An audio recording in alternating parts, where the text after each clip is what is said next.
Hey, so you're thinking about getting into real estate. You've come to the right place. So come on over here and let me talk to you about it. Now, a real estate career can be very rewarding, and we have agents here at Preferred Real Estate Brokers who make $250,000, $500,000, $1 million more a year. And of course, that's what you want to make too. But the unfortunate facts on it is 87% of people that get their real estate license fail at it, and within 5 years are no longer selling real estate. So what I want to do is talk to you about the 10 reasons why people fail in this career. So my name is Mike Mello. I am a co-owner at Preferred Real Estate Brokers, also a broker associate. And actually I have Jose, who's over here. Come on over, Jose. Jose is our managing broker and my partner. And he just did his 20-year anniversary yesterday in the real estate field. So congratulations on that. So tell us a little bit. Tell us what the first reason you think is that people fail at real estate. Well, it's actually interesting. There's a lot of people in the real estate business that shouldn't be in the real estate business or weren't prepared for what they were getting themselves into. It's having the mindset primarily. So many people for so long are used to being employees. They work for somebody, they come in, they clock out. They're just told what to do to earn their paycheck, and they do their job just well enough so they can earn their paycheck week by week, month by month, whatever it might be, and they don't really know what it's like to be a business owner. So of course, you being in the business for as long as you have, being a business owner kind of takes there's certain qualities that you need to have. You got to be self-disciplined, and you've got to always make sure that you are on task and you're doing the job and you're working harder than anybody else, but no one's telling you.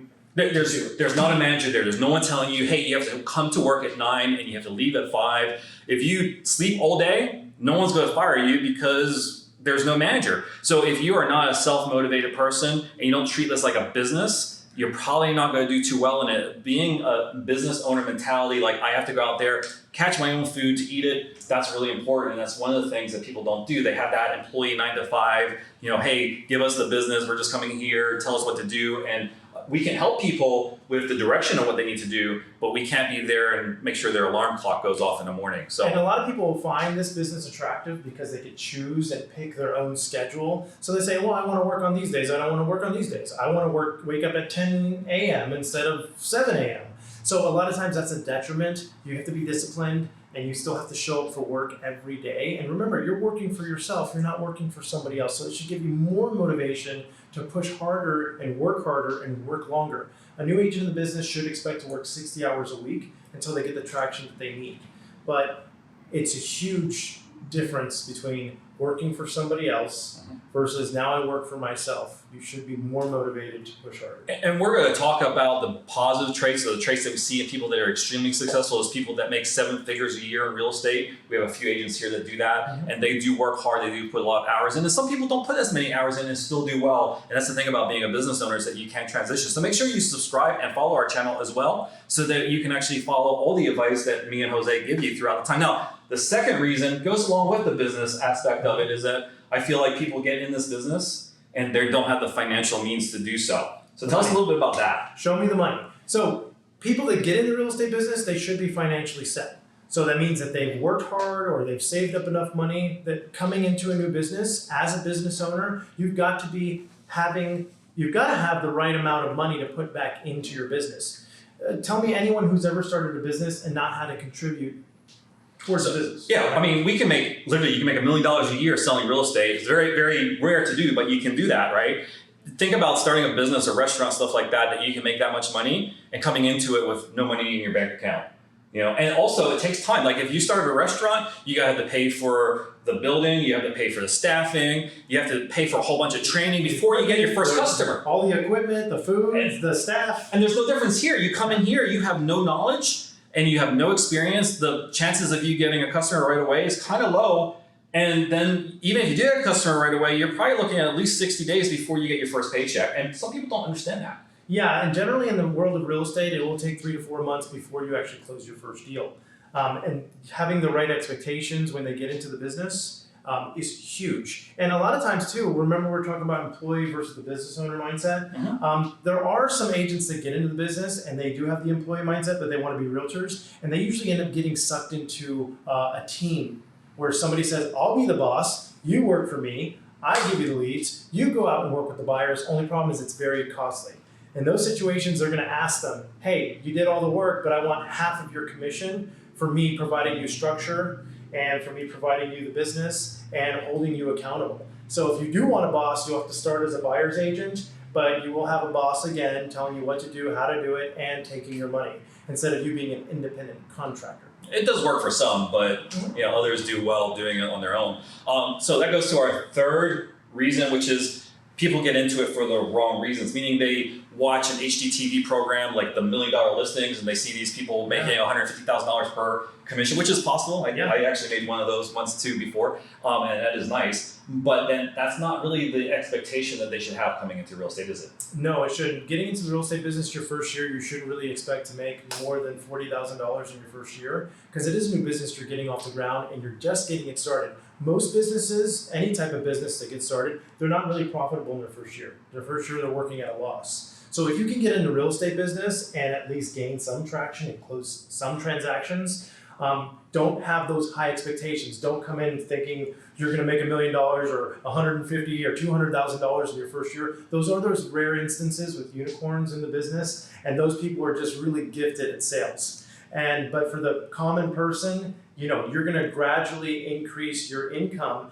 as you work through the business and gain a larger clientele. And that goes right into our next reason that people fail is they have that wrong expectation on their income level. A lot of people come in and they think that they're going to make $100,000 a year, and the median income in Central Florida, where we're at, is $7,800 for your first 2 years. Now, that's a whole year, $7,800. That means half the people that get their real estate license make less than $7,800, and half the people make more than $7,800. Now, of course, there are exceptions, and people make a lot more money. I know my first year, I don't know if you remember, Jose was my coach when I first started in real estate about 7 years ago, and he sat down with me, and I think he asked me, how much do I expect to make in my first year? Do you remember? I do remember it because we go through the coaching profile. So we ask you what your expectations of the business are. We want you to know what your financial goals are. And my goal was $0. I literally said, my goal to make is $0. I want for the first 2 years to only learn the business, because if I was going to be a doctor, an attorney, or something like that, I'd have to go to school. And when I go to school, I don't make any money. So my expectations are at $0, and I made $118,000 on my first year. So where a lot of other people come in, their expectation is to make $100,000 and they make $0 their first year. And all of a sudden they get totally deflated, and guess what? They're like, maybe this isn't the right business for me. I had higher expectations. Maybe I should go back and get a job. Yep. And they don't really give themselves the opportunity to really succeed. And to really have the success that you're looking in the business, it usually kind of creeps up when you're in year 2, year 3. All right, and also going back to that, as far as the expectations, is that with the $0, I didn't have any expectation on what I would actually make in my first year. So the $118,000, that was just like bonus money because I actually planned to have that money there. And then within 5 years, I now own a company that does over $500 million in sales. So having that right expectations, I think, is extremely important. And you can have goals too. Yeah. So a lot of agents that get in the business, they don't have a clear path. That's actually one of our points. Goals. Yeah. And if you don't have your goals and they're not written down so you can track and measure them, you're never really going to see yourself making those small incremental achievements that you're so desperately wanting in your business. So sitting down with somebody, creating a business plan, and coming up with your goals where you know this is what I want to do, this is how many sales I want to have, or this is how many listings I want to do, or how many buyers I want to help get into a home, or how much money I want to make in my first quarter, second quarter, third quarter. By not having clear goals, you don't have a roadmap to success. Yeah. So that goes to our next thing to get to those goals. In real estate, we're a sales business for the most part.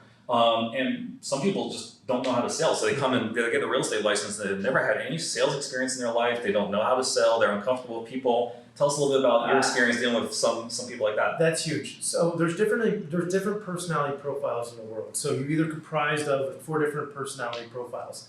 2 of these personality profiles aren't really made to be salespeople. You're an introvert. You like to keep to yourself. You're more of an analytical type. You're not naturally inept to sales. So in these cases, you have to learn how to sell it, what to say, when to say it. You need to learn about your product that you're selling, and you need to know the type of individual you're working with so that you can kind of become more of a chameleon when it comes to their personality and determine what are they looking for. Do they want tons of information? Do they just want me to be a nice guy? Do they want me to, it could be a million things, but learning how to sell and learning when the buying signals approach is the difference between you being a successful agent and not being a successful agent. I'll give you an example. So I had an agent came to me. It's like, I've been working with these buyers. I've shown them 30 homes, and I'm at my wit's end. I just can't do it. I'm like, wait a second. You did something wrong. If you're showing them too many houses, you didn't pick up on any buying signals. Did you ever ask them at any time, do you want to write an offer? This sounds like the right house for you. Are you prepared to write an offer? Let's write an offer. They're like, no, I just figured that if they were ready that they would tell me to do that. And I'm like, no, they're not going to tell you. You have to ask them because they just think that they're along on a ride and you're here to show them as many properties as possible. So you do have to know how to sell, which is huge. And of course, if you work for a good broker or brokerage that provides great training, they're going to give you those, they're going to give you that type of. We can definitely help with sales training. I myself have gone through a lot of sales training, and you understand the actual process is really simple. One company, it was called CARE, which is contact, ask questions, recommend, encourage. The other one was EARN, which is engage, ask questions, recommend, and then now close. Mm-hmm. So the asking questions is one of the biggest things, and something that people that aren't in sales don't understand. It's not like we're not like forced sales. We sort of want to build a relationship with someone, build rapport. So we can help with that for most part, but there are some people that just don't really have that. They're not built for sales, yeah. So, and that goes to the next thing, which a lot of people don't understand, is that it's not just about sales. The number one task of a realtor is to find people willing to buy or sell a house. The actual sales portion, once you actually have a buyer or seller, the actual sales portion is the easiest part. The hard part is finding that person and finding a person willing to work with you. And I think that's a huge issue with a lot of people that get into real estate. This is the number one deterrent for most people who get into the business. They don't realize that it's going to take work. I mean, this is ugly work. This is the stuff that people don't think about when they're watching $1 million real estate agent or whatever it is. They're not thinking like, wait, I've got to make phone calls and call complete strangers. I have to sit in an open house for 4 hours on my weekend when I could be having mimosas and brunch with my gal pals. Oh wait, you're telling me that I've got to send postcards and letters in the mail? You're telling me that I've got to call old past relationships that I don't really talk to anymore and reestablish those relationships and build a rapport in order to have successful sales today in my present life. That's the hardest part. And it sounds easy, but when you actually get in front of a phone and you've got to make those calls to earn an income, it becomes quite different. Yeah, there's multiple ways to get a customer. There's cold calls. We have agents that make over $1 million a year cold calling people, but they have to call every single day from like 7 a.m. to 12 p.m. calling people. There's mailers, there's open houses, there's FSBOs for sale by owners. People buy leads. Yeah, they buy leads on Zillow, which costs a fortune. I do social media, which is Instagram, TikTok, YouTube, and Facebook, and that's worked out really well for me. So you have to find what you're really looking for, which goes to our next point where people fail, is they don't come to trainings. Yeah, that's a big one. So usually when an agent signs up, they'll get the basic essential training that they need, and after that they feel that they got it, I've got this, and then they kind of go out in the world and do their thing. And what happens is if they don't stay engaged and they don't keep coming back to trainings and drinking from the fountain of information, they slowly start to fizzle or fade off in the sunset. And then all of a sudden, 6 months later, I'm like, whatever happened to that agent that came in? I think his name was Joseph. He was in the training, but have you seen him? Has he closed anything? Hey man, where you been? Oh, I ended up having a new job. I'm like, okay, well, it would have been really, really, really, really essential if that when you joined in, you showed up to the office every day and you took all the trainings that you could from the brokerage. And if we didn't have enough trainings to keep you busy, then of course the Board of Realtors provides great resource for training and education. And when I first got into the business, I spent my first 4 months doing nothing but getting educated. Yep. So I didn't think about where's my buyer, where's my seller, how am I going to sell a house. I knew I had to know as much as I could about the business. So my first 4 months were just constantly going to classes, seminars, trainings, the whole thing, which is huge. Because remember, at the end of the day, if you know what you're doing and you have the confidence in yourself, you'll never hesitate going out to get the business. And we'll probably add some of the things that you can do on our channel. So just make sure you do subscribe and follow our channel as we continue to add those different things. Like, for example, I went to a training we had the other day. We have 250 agents that work for our brokerage, and only a fraction of people were there. And it was about actual video marketing. And I popped in and was able to give people really good advice that if they just follow, they would actually do really well in real estate. Because I have 10,000 people that actually watch my content every single day. It's like making 10,000 phone calls But I do that. I do one video, sort of like what we're doing right now, and it gets in front of a bunch of people. But that leads to the other point, which would be being consistent. People usually find something, doesn't work out, they shift to something else, they shift it. I know that this is a big thing for you, and one of the biggest advice that you gave me when I started was Facebook at the time. You said, you're doing everything right, just keep doing it, is the number one piece of advice I got in real estate. So tell us a little bit about consistency. A lot of people are not satisfied with the results that they get because they're looking for immediate gratification. You don't get that in this business. This is a long haul scenario. So as soon as you start employing a method to attract buyers or sellers, you have to make a commitment to yourself and your business that you're going to stick with this for the next 12 months. Even if you don't see any results month 1, month 2, month 3, don't give up. Because I call this the hot potato.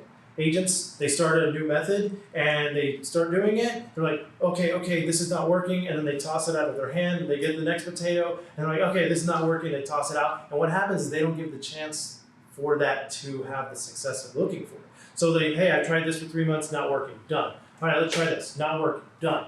And then what happens is they circulate through every reasonable resource available, and when nothing works, they're out of the business. Where if they just would have stuck with that thing for just a little bit longer, they would have had the success they were looking for. It's kind of the adage, 3 feet from the goal. Yeah. And I always tell everybody about that, which is an interesting story. We'll go over that in another video. Yeah. Okay. Going to consistency, I want to add a little bit to that too, because I think this is one of the biggest mistakes people make. It's very discouraging when you look at someone's YouTube channel, for example, or Facebook page, and they have 100,000 followers and they're getting all these views, and you start your page and you get like 1 view in a week. And it's completely discouraging and you may stop, but you have to set goals. So when I do a new YouTube channel, I just started another new YouTube channel, and it's only getting like 2 views a week or something crazy like that. You have to have a goal of, I'm gonna post once a week for a year and don't worry about the views. Because the channel I started 1.5 years ago, I probably made $20,000 this month from that channel, and then I have another channel that I made like 3 or 4 years ago. So it just takes time because it takes that time to do it. So consistency is really important. So I think that's like 9 things. We did say 10. Yes, and then one last thing. So the last thing is what it comes to is the work. The work ethic that comes before and after the transaction. What a lot of agents don't realize is they'll close 1, 2, or 3 deals, and then all of a sudden they start to get into a slump or a dry spell. Mm-hmm. The problem is, after the deal is closed, your work doesn't stop with that consumer. You always have to continue to build a relationship with that client after this transaction is closed. You know, that person now has to become part of a member of your family or your ecosystem, because whenever you close a deal, that deal will lead to 8 other transactions in the future. But you have to maintain the rapport with that client, maintain the relationship, and that's going to make your life easier 2, 3, 4, 5 years down the road. And you're like, wow, I'm really glad I maintained a relationship with these people, because now they're providing me new business and referrals later on in my career, and I don't have to work as hard anymore. And if I could go back to my younger self and tell myself one thing, it would be make sure you maintain your relationship with every single client you close. It's huge. Really good point. And to be honest with you, that's one that I'm not the greatest with as far as keeping that relationship. I'm usually on to the next one. But I do get calls all the time from past clients from 2, 3, 4 years ago, maybe even longer, wanting to do the business. Now, if I had actually spent time to send an email or make a phone call, I probably would have increased that by tenfold. And it goes a long way. It's only once a quarter that you need to reach out to these people so they stay top of mind, or you stay top of mind. And put it this way, it's like putting away for your retirement. So by maintaining those relationships later on in your golden years of real estate, you're not going to have to work as hard because they'll maintain that business and referral for you. Huge. So I guess that's number 10, right? That's number 10. We got 10. Thanks for creating that one in the last minute there. But as far as this goes, these are the 10 reasons why people fail. That's like a negative thing. So I think our next video should be reasons or the traits that we see in the very, very successful realtors that you coach and that I also see here. So make sure you stay tuned. Subscribe to our channel. I want to thank everyone. Thank you, Jose. Absolutely. And thank you all for watching. Bye-bye.